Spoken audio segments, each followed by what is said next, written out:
High কৃষক ভাইরা, আমার র্যাংসের পক্ষ থেকে সবাইকে নমস্কার, অনুশীলন আদাব। আজকে আমরা 17 ধান খেতে রয়েছি। আমাদের ধান খেতে কিছু সমস্যা হয়েছে, তো দেখানোর জন্য আমি সরাসরি খেতে আছি। এই যে আমাদের 17 ধান ক্ষেত, 4 বিঘেতে আমরা 17 লাগিয়েছি, আগাম 17 করেছি আমরা।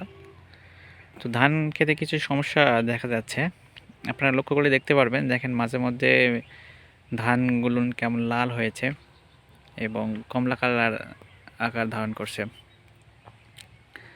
তো এই কিছু কিছু পাতা এরকম দেখা যাচ্ছে, আবার কিছু কিছু থোপ দেখতে পাচ্ছেন।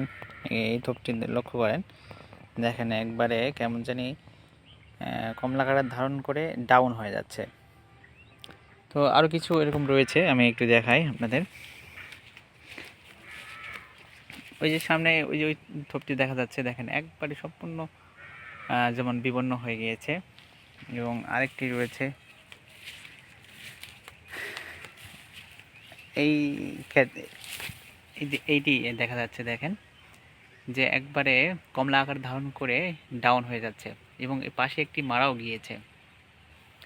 তো এরকম যদি সমস্যা হয় বা কিছু কিছু জায়গায় যদি দেখতে পান যে পাতা হলুদ হয়ে যাচ্ছে বা সম্পূর্ণ থোঁটটি কমলা আকার ধারণ করে ডাউন হয়ে যাচ্ছে, তাহলে আপনাদের করণীয় কী?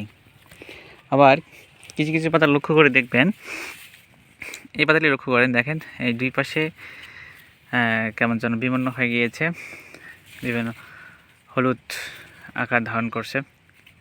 আর মাঝখানে শীটটি দেখেন সবুজ রয়েছে, এর একটি পটাশিয়াম অভাব। পটাশিয়াম অভাব হলে এরকম হয়। বা আরেকটি রোগ রয়েছে যা টুংরো ভাইরাস। এই ভাইরাসটি ছড়ায় আপনার পাতা ঘাস ফড়িংয়ের মাধ্যমে। এটাকে নিয়ন্ত্রণ করতে না পারলে আপনাদের ধান ক্ষেতগুলো এরকম হবে। প্রথমে কিছু কিছু জায়গায় আপনার আকার ধারণ করবে বা রোগটি ছড়াবে, তারপর সম্পূর্ণ ক্ষেতটি ছড়িয়ে যাবে।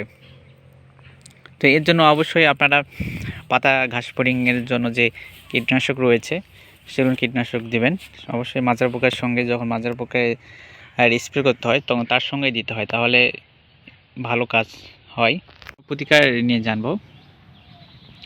প্রতিকার বিষয়টি হচ্ছে যে আপনাদের সর্বপ্রথম ক্ষেত থেকে পানি বের করে দিতে হবে। পানি বের করে দেওয়ার পর আপনাদের 5 থেকে 7 কেজি হারে 33 শতক জমিতে পটাশ প্রয়োগ করতে হবে।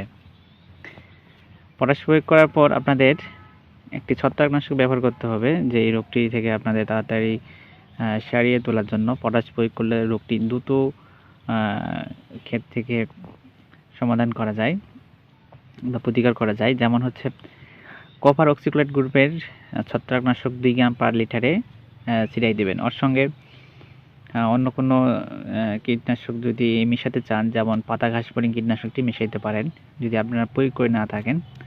যে আপনারা যারা ডিলারশিপ তাদেরকে বলবেন যে ধানের পাতা ঘাস ফড়িং নিয়ন্ত্রণ কীভাবে করব, সেক্ষেত্রে তারা যে মেডিসিনগুলো দিবেন সেই মেডিসিন, ভালো মেডিসিন নেবেন।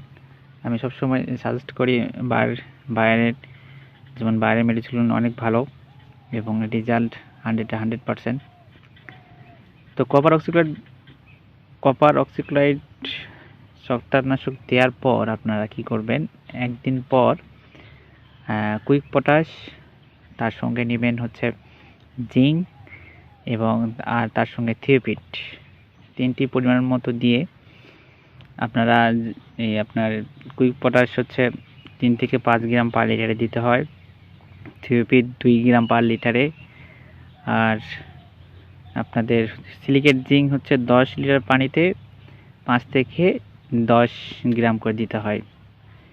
তো আপনারা এরকম করে হিসাব করে কয় ট্যাঙ্ক আপনাদের মেশিন হিসাব করে আপনারা কপার অক্সিক্লোরাইড ছত্রাকনাশক দেওয়ার একদিন পর আপনারা সম্পূর্ণ ক্ষেত স্প্রে করবেন। তাহলে দেখবেন ধীরে ধীরে রোগটি সেরে যাবে। দেখেন আমাদের এই কর্নারে অনেক লাল ছিল, দেখেন এখন ধীরে ধীরে 2-1টা গাছে লাল দেখা যাচ্ছে। পাশাপাশি এই ক্ষেতেও আক্রমণ করেছিল, এই আক্রমণ পরিমাণটা অনেক বেশি ছিল।